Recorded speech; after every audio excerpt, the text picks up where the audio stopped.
Alaska's famous Prince William Sound. The American nonprofit National Outdoor Learning School has been offering education in the wild since 1965, including courses along BC's coast for the past 3 decades.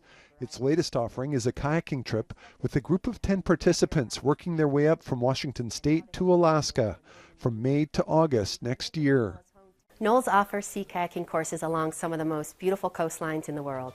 The trip will take the group through BC's coastal waters for about 50 days. To accommodate all of its programming, the school is applying for 77 crown leases in the province to occupy 77 campsites, although it says many would only be used in the case of an emergency. But the application from the U.S. nonprofit has drawn swift criticism, the latest from the First Nations Leadership Council. At the present time, of course, we're opposed to them. There are a host of reasons why. The council says the first step should be proper consultation, which it says hasn't happened yet.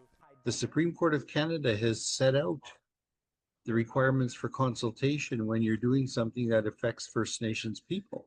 The council says the application doesn't acknowledge ecological, cultural, and spiritual impacts, and the sites lack basic infrastructure, possibly posing health, safety, and fire risks.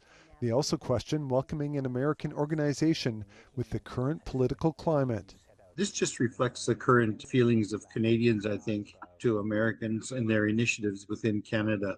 Just like everyone else, we're appalled by the actions of the American president. He's putting a lot of people out of work in Canada, including First Nations people.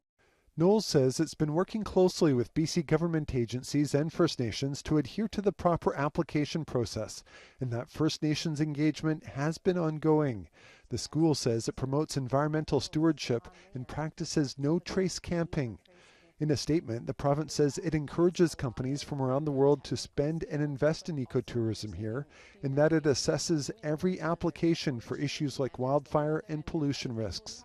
It says First Nations consultation is in the early stages, adding the public can have its say on the application until October 5th.